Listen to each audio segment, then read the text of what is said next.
Salut à tous et bienvenue pour cette 13e vidéo en programmation Python. Aujourd'hui, je vais vous proposer tout simplement de parler de propriétés et on va voir très rapidement en quoi ça consiste. On en avait parlé très rapidement dans la vidéo d'introduction avec une petite définition que je vous avais donnée. Je vous avais expliqué que dans beaucoup de langages comme le C++, le C#, d'autres langages que vous avez pu avoir l'occasion ou vous aurez l'occasion de voir sur ma chaîne, encore une fois tout dépend de quand est-ce que vous regardez cette vidéo.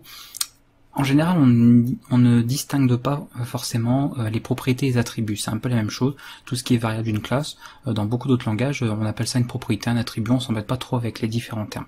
En Python, c'est assez différent puisque l'attribut, c'est, si vous voulez, la donnée d'une, c'est un peu la variable en fait d'une classe. Par exemple, pour notre humain, que je vais d'ailleurs recréer, on avait fait le nom et l'âge, d'accord, dans la vidéo précédente notamment. Donc, je vais refaire le constructeur là pour vous montrer. Hop. Nom, âge, voilà. Et on avait du coup fait ceci et fait cela. Voilà. On va voir comme ça nos deux attributs. Donc ici nous avons des attributs, d'accord, qui sont propres à la classe humain, et à chaque fois qu'on va créer une instance, donc un objet de classe humain, on pourra lui donner un nom et un âge, d'accord. Ça c'est des choses que l'on a vues depuis le début, pas de souci à ce niveau-là. D'ailleurs je vais en créer un, comme avant, hop. Voilà. D'accord. Je peux peut-être même l'indiquer ici. Voilà. Hop. Si je vais faire Python. Et voilà. D'accord, ça a fonctionné. Pas de problème. Au niveau des attributs. La propriété, elle va permettre en fait de, si vous voulez, contrôler, vraiment manipuler nos attributs, c'est-à-dire un peu de les encapsuler. Alors on parle de principe d'encapsulation. Ça on le retrouve surtout beaucoup dans d'autres langages, comme je dis, comme le C++ ou le C#, qui sont des langages qui ont une philosophie un petit peu plus stricte à ce niveau-là. C'est-à-dire qu'on part du principe que tout ce qui est attribut, par exemple ici, lié à une classe, donc pour un objet, ne peut pas soit être lu ou soit être modifié, donc être écrit en fait, écrasé, depuis l'extérieur de la classe, c'est-à-dire par exemple dans le programme principal. D'accord? Par exemple ici en Python, vous avez tout vu que si je voulais accéder ici à l'âge, je peux juste faire h1.âge et je vais pouvoir y accéder. Je peux même le modifier. Je peux faire .âge, maintenant c'est égal à 14 par exemple, et je vais mettre h1.âge et ça aura modifié la valeur. On va regarder d'ailleurs. Voilà. Vous voyez qu'il crée un humain, donc pas de souci. Au début, l'âge est égal à 26, effectivement. En le modifiant en 14, ça a changé. Ça, dans notre langage, on n'a pas le droit. On ne tolère pas ce genre de possibilité, c'est-à-dire de modifier, donc d'accéder, comme ici, ou de modifier carrément la valeur d'un attribut sur un objet ou propre à une classe directement en dehors de la classe. D'accord? On n'autorise pas. On utilise pour cela ce qu'on appelle des accesseurs. Et en Python, eh bien, ce sont justement, c'est pas forcément des accesseurs, même si bon, on peut employer ce terme-là, mais c'est ce qui englobe justement les propriétés.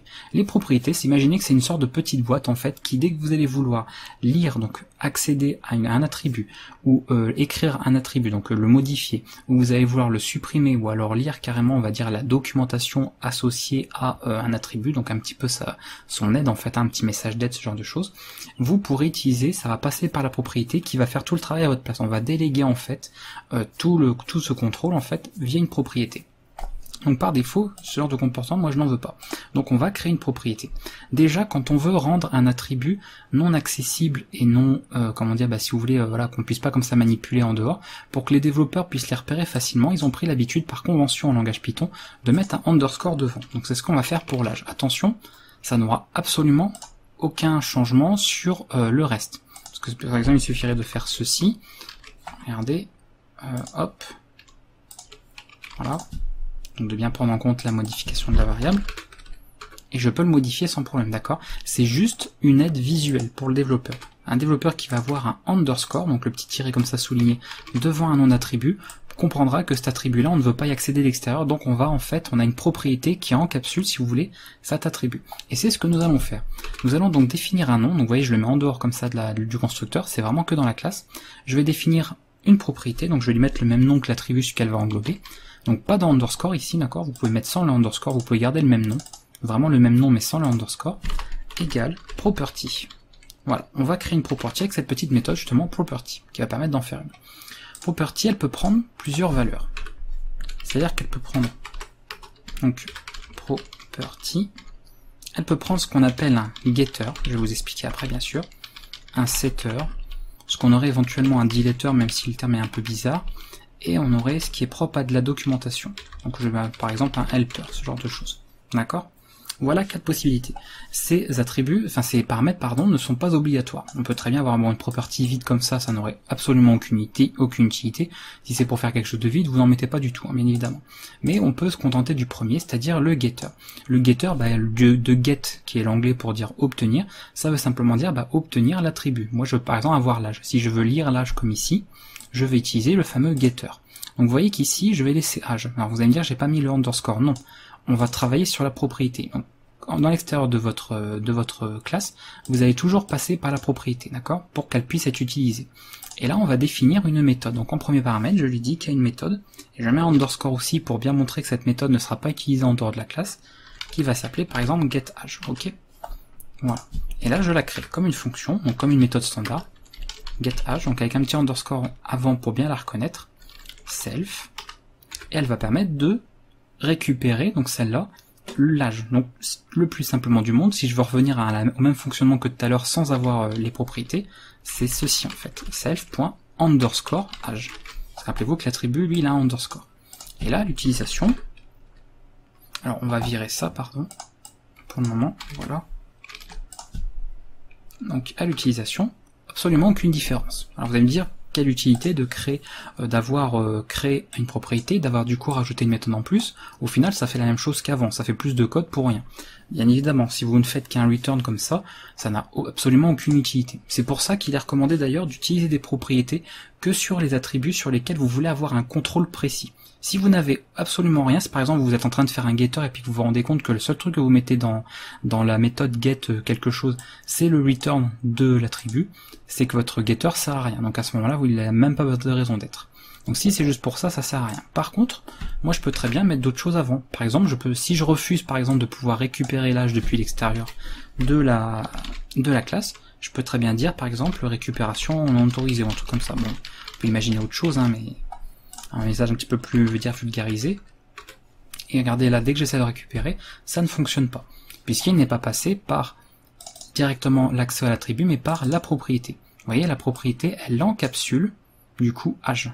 Donc c'est là que c'est vraiment super pratique, parce qu'ici, on n'a aucune modification du code au niveau programme principal, mais juste dans la classe, en définissant une propriété et les méthodes qui sont utilisées dans la propriété, on peut contrôler ça. Donc c'est là que c'est intéressant.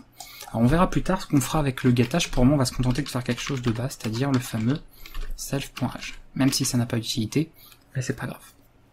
On va en faire un deuxième maintenant, qui sont les deux plus utilisés, c'est ceux-là. Vous allez voir, ceux-là, vous l'utiliserez peut-être jamais, voire pas beaucoup, et on verra qu'il y a d'autres méthodes, notamment pour travailler avec ce genre de choses. Moi, je vais définir le setter, c'est-à-dire que j'aimerais pouvoir modifier. Alors on va regarder, hop, remettre ça, parce que ça fonctionne bien.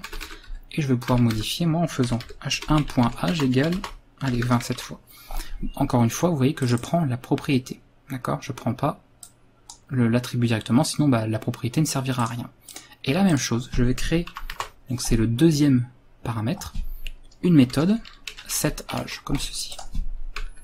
Et je peux la faire, def, setAge, self, elle prend le nouvel âge, bien sûr, et du coup on fait self underscore âge égale au nouveau. Si je teste ce code, toujours pareil, on obtient la même chose que tout à l'heure. Encore une fois, un setter, si vous n'avez que ça comme ligne dedans, ça ne sert à rien. Si en plus votre getter vous avez que ça, votre setter vous n'avez que ça veut dire que vous pouvez supprimer en fait tout ça. C'est-à-dire que la propriété ne sert à rien. Ici vous pourrez enlever le underscore et modifier simplement directement l'attribut, c'est que vous ne voulez effectuer aucun contrôle. Moi par contre ici je vais effectuer un petit contrôle très simple, en disant par exemple que if nouvel âge, d'accord, est plus petit ou égal à 0, ok, ou plus petit que 0, admettons. Alors je vais pas afficher de message d'erreur ou autre, je vais simplement dire que, vous voyez, l'âge, je le mets automatiquement à 0, d'accord, c'est pas forcément utile, mais bon. Et sinon, je vais dire que du coup, tu modifies par le nouvel âge. Donc vous voyez, je peux exercer un petit contrôle. Donc là, si je teste normalement, pas de souci. Mais si j'essaie de mettre une valeur n'importe quoi, par exemple moins 5, automatiquement, vous voyez, il contrôle ce que j'ai voulu faire sur l'attribut, et il empêche de faire n'importe quoi en fait. C'est vraiment, ça permet de contrôler, donc de manipuler les attributs d'une manière correcte grâce aux propriétés. Voilà l'utilité que ça a, et voilà l'importance de cette notion en Python, de pouvoir encapsuler comme ça des attributs pour vraiment contrôler leur fonctionnement, d'accord, que vous ayez des informations correctes. Alors ça peut servir plus tard par exemple si vous faites un site web avec du Python, quand par exemple vous remplissez un formulaire, vérifiez qu'une adresse mail elle est valide, vérifiez que la personne qui a rentré un code postal s'est pas amusée à mettre son prénom par exemple dans le code postal, sinon il y aurait des problèmes, il y a des lettres à la place de chiffres. Ce genre de choses, ou la longueur d'une chaîne par exemple, vous voyez, je sais pas, sur un jeu vidéo, vous voulez une taille de pseudo maximum de 25 caractères, et si ça dépasse les 25 caractères, vous redemandez à l'utilisateur de rentrer un pseudo valide, ce genre de choses, en affichant un message d'erreur. Voilà l'utilité que peuvent avoir les propriétés avec le langage Python. Ça a cette utilité-là. On va finir avec les deux derniers, même s'ils sont pas spécialement, je vous dis, très utilisés ici, voire des fois même pas du tout, et on verra plus tard ce qu'on appelle des méthodes spéciales qui serviront à faire ce genre de choses, notamment quand on va supprimer un attribut, par exemple. Comment je vais faire ça? Eh bien, je vais simplement faire une nouvelle méthode, delAge, ok? Donc là, def, delAge, self, et là je vais faire del, vous voyez, j'utilise un mot-clé, del pour delete, self.age. Donc vous voyez qu'au début, j'essaie de lire l'âge. Ensuite, qu'est-ce que je vais faire? Eh bien, je vais mettre ici la même chose, sauf que je vais mettre h1.age. Encore une fois, je travaille sur la propriété, ok? Donc je dis tu me supprimes, c'est une commande en fait, del elle sert à ça en Python, c'est un mot réservé, c'est pour ça qu'il se met en violet, qui permet de dire modifier un attribut d'une instance, donc ici voilà de l'humain que je viens de faire. Et on va vérifier ce que ça donne. Vous voyez que la première fois il affiche 26, et la deuxième fois il me dit, il y a une exception qui est levée, attribute error, et il dit que pour donc l'objet humain n'a pas d'attribut âge. Et effectivement, puisqu'ici on vient de le détruire. Donc là ça peut être super intéressant, parce que là vous voyez qu'il y a ce genre d'exception qui est levée. Donc là, mon getAge, il va pouvoir être un peu plus intéressant, un peu plus étoffé. Je peux faire ce genre de choses, par exemple. Qu'est-ce que je peux faire, moi? If... Je sais pas moi. Non, pardon, plutôt faire ça. Vous savez, on va faire un try except, comme on avait vu avant avec la gestion des erreurs. On va faire try, c'est-à-dire qu'il essaye de retourner self.age. Si ça lève une exception, ça ne va forcément pas marcher. Donc dans le cas où il y a une exception de type attribute error, et c'est effectivement le cas ici, eh bien je vais afficher que, je sais pas moi, l'âge n'existe pas. Par exemple, ce genre de choses. Et là, voilà.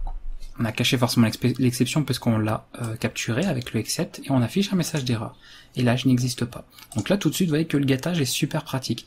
Si on n'avait pas utilisé ici de propriété, et chaque fois qu'on avait voulu lire l'âge, on aurait dû faire un if, que l'âge existe, et sinon afficher un message d'erreur. Là on le fait qu'une seule fois. On encapsule l'attribut, et ça nous permet de contrôler vraiment l'accès à eux, ou leur modification, ou éventuellement ici, comme vous l'avez vu, leur suppression. Voilà à quoi ça sert. Et pour le helper, vous allez me dire à quoi ça sert le helper? Regardez, ça se met comme ça en fait.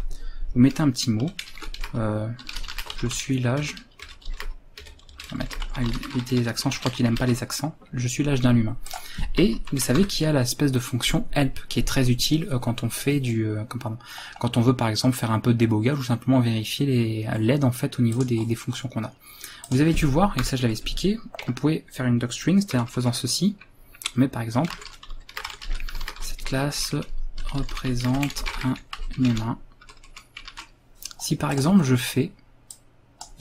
j'utilise la fonction help de humain, qu'est-ce que va m'afficher? D'ailleurs ça sert à rien au final. On va terminer avec la vidéo avec ça. Voilà. Donc regardez. Alors oui, c'est vrai qu'ils n'aiment pas les accents, j'avoue. Effectivement. Voilà. Donc vous voyez qu'il vous met, alors je vais virer, attendez. Hop, voilà.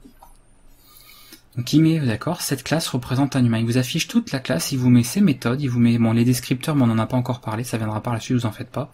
Et regardez, pour l'âge, il vous met je suis l'âge d'un humain. Vous voyez, ça sert directement, en fait, on peut récupérer comme ça, vous voyez, ces petits messages d'aide. C'est un peu de la documentation, en fait, tout simplement.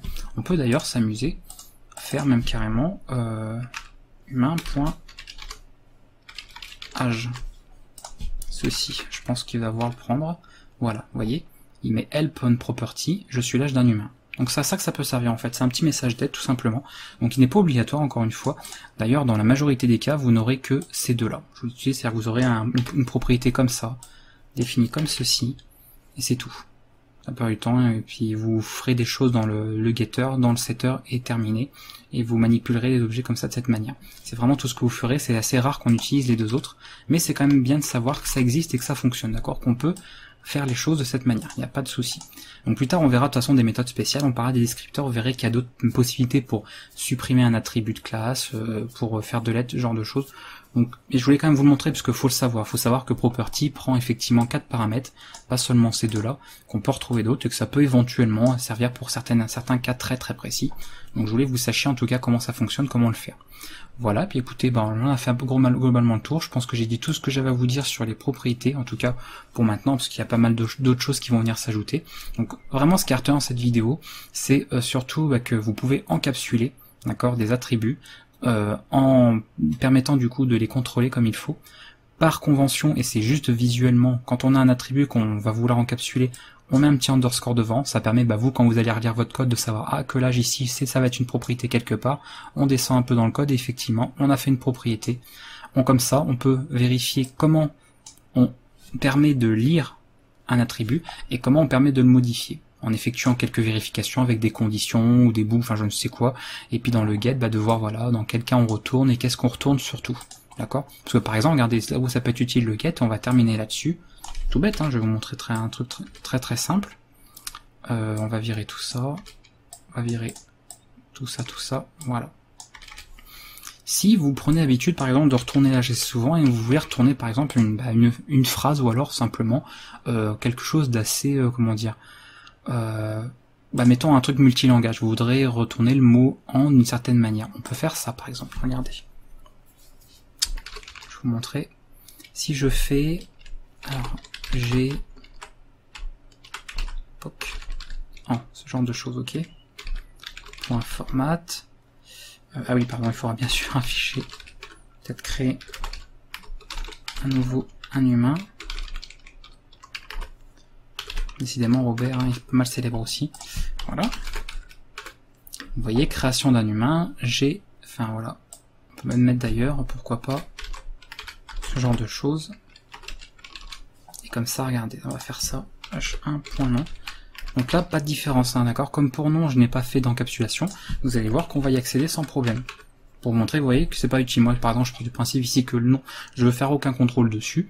Donc du coup, j'y accède comme avant, d'accord, comme ce que vous avez vu avant. Par contre, pour l'âge, là, vous voyez, je suis un peu plus pointilleux dans mon cas. J'essaie quand même de contrôler la lecture, seulement la lecture. Et du coup, voilà. Donc là, j'affiche Robert à 16 ans. Mais imaginons que Robert, il a que 1 an. Vous savez, normalement, que dans la langue française, c'est vraiment un pur exemple. On n'affiche pas un S au mot en. Et regardez ici, mais Robert a 1 an avec un S, c'est pas propre. Quand on fait des interfaces plus tard, des interfaces graphiques, des vraies présentations, on évite de faire des fautes d'orthographe dans un programme, donc c'est pas propre. Du coup, je peux sans problème faire ceci. Donc dire par exemple que si âge, pardon, je sais pas pourquoi je mets ça. Si self.âge égale ou alors plus petit ou égal à 1, parce qu'on peut dire à l'arrière de 0,1, on considère que c'est, pardon, il y a de net, admettons, ce genre de choses. On va faire un return de self-âge, par exemple, en fait, et vous pourrez mettre une suite de textes. C'est-à-dire, par exemple, vous pourrez mettre, je sais pas moi, le en fait, tout simplement, avec AN, ce genre de choses. Et dans le cas où vous allez avoir, en fait, un âge qui est plus grand que 1, vous pourrez par exemple retourner l'âge avec une concaténation par exemple avec le mot ANS. Ce qui fait qu'ici vous n'aurez plus qu'à faire ça en fait, d'accord, tout simplement. Et au deuxième vous aurez du coup la bonne chose qu'il faut. Alors on peut faire, je sais pas moi, self.âge, oula, on se calme. Voilà, ce genre de choses. Alors âge ça va être comme ça.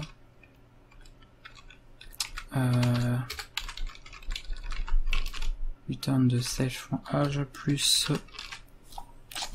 et là, voilà, je me suis évidemment bourré ici. Oui. Je confonds toujours les systèmes de concaténation. Et c'est pareil. Bravo. Alors, attendez, on va faire plutôt proprement. Hein. Bah non, on va faire ça. On va pas s'embêter. Moi j'aime bien format, c'est bien pratique. On va faire ça et ça. format de self age, voilà. Je préfère à la rigueur, hop, donc format, et ici en, d'accord. Voilà, et comme ça, vous voyez, dans le cas où il a un an, on n'a pas de S, et si on met un âge plus grand, il va mettre le S. Donc c'est un exemple tout bête en fait de possibilité, comme ça de pouvoir vraiment contrôler la lecture, parce que c'est pas parce qu'on fait juste la lecture d'un attribut qu'on peut pas rendre autre chose que l'attribut. On peut très bien, vous voyez ici, rendre un mot derrière, ou même carrément toute cette phrase. Si vous voulez par exemple toujours dire la même phrase, vous pouvez. Après en général quand on fait un getter, on retourne vraiment que la valeur en fait de l'attribut. On s'amuse pas forcément à afficher le texte derrière, mais ça peut, on peut le faire, je veux dire c'est pas interdit, on peut très bien le faire, il y a des cas où ça s'y prêterait tout à fait. Donc n'hésitez pas, vous voyez que ça peut avoir effectivement une utilité, d'accord? Voilà pour ces petites propriétés. Il n'y avait pas grand chose encore une fois dans cette vidéo, mais c'était vraiment à retenir. Ce qu'il faut ne pas oublier, c'est le fonctionnement de la propriété pour encapsuler un attribut, très important, et de pouvoir surtout manipuler correctement avec des getters, des setters. Donc on appelle ça des accesseurs, d'accord? Le getter, le setter ou le mutateur, si on va employer le terme un peu plus français. Et ces deux choses-là sont les accesseurs, ils permettent d'accéder tout simplement à un attribut. Voilà. Et ça, je vous dis, si vous le retenez pas, c'est pas bien grave, puisque de toute façon, c'est pas forcément comme ça qu'on supprime et qu'on utilise l'aide un petit peu des docstrings, donc c'est-à-dire ce qui est entouré comme ça de 3 double quotes. On a plusieurs autres méthodes, mais si vous le savez, au moins c'est bien. Si vous le retenez, tant mieux pour vous. Si vous l'oubliez, c'est pas grave du tout. Vous n'en aurez peut-être jamais besoin, donc c'est pas vraiment un souci. On se retrouvera maintenant pour la prochaine vidéo. J'espère que vous avez appris encore pas mal de petites choses. Vraiment, n'hésitez pas à vous exercer, à créer comme ça des petits programmes. On peut faire des choses sympas maintenant. Vous pouvez créer des classes comme ça. Vous pouvez vous amuser à faire des personnages, les faire, je sais pas moi, les faire interagir ensemble avec des méthodes, ce genre de choses. Ça peut être quand même très très sympathique. On va voir de toute manière beaucoup de choses par la suite qui ont compléter un petit peu l'utilisation comme ça de nos objets, parce que derrière il y a des choses qui vont bloquer. Par exemple, je peux vous faire une petite présentation rapide, avant. Si on devait par exemple comparer des humains, comment comparer deux chiffres? C'est facile, il y en a un qui est plus petit ou plus grand que l'autre, comparer des nombres flottants pareil, mais comment va-t-on comparer par exemple des humains? Si on devait faire par exemple, je sais pas moi, un exemple tout bête, d'accord? Je vais faire ce genre de choses, c'est histoire de faire un petit tease de ce qui arrive pour la prochaine fois. Voilà. Est-ce qu'on pourrait faire ce genre de choses, par exemple? Je montre ce genre de choses. Automatiquement, vous allez vous dire, bah attends, là il y a un problème, oui, parce que c'est quoi du coup H1? Qu'est-ce qu'il va comparer? Il va comparer le nom, il va comparer l'âge, il va comparer tout. Vous voyez? Là, il y a un problème qui se pose. Donc ça, c'est quelque chose que vous ne pouvez pas encore faire avec des objets, c'est-à-dire de faire des comparaisons, d'utiliser des opérateurs, plus précisément de comparaison. Et ça, on verra. D'accord, plus tard, pas forcément la prochaine fois, mais plus tard, on verra comment surcharger, donc c'est ce qu'on appelle la surcharge d'opérateurs, pour pouvoir faire des manipulations comme ça sur des objets, comme si c'était des simples nombres ou des petites choses comme ça, pour voir voilà sur quoi on comparait à un humain au niveau de notre classe. Voilà, c'était histoire de vous annoncer un petit peu ce qui vous attend pour la suite des vidéos au niveau de l'objet, pour identifier un petit problème que vous allez peut-être rencontrer dans vos exercices, un petit peu dans ce que vous allez faire. Moi, je vous retrouve pour la prochaine vidéo. En tout cas, entraînez-vous bien encore une fois. S'il y a vraiment quelque chose que vous ne comprenez pas, n'hésitez pas à me laisser des commentaires, je répondrai, je vous aiderai. Comme d'habitude, vous savez comment ça fonctionne. Et je vous dis en tout cas à très bientôt. Ciao.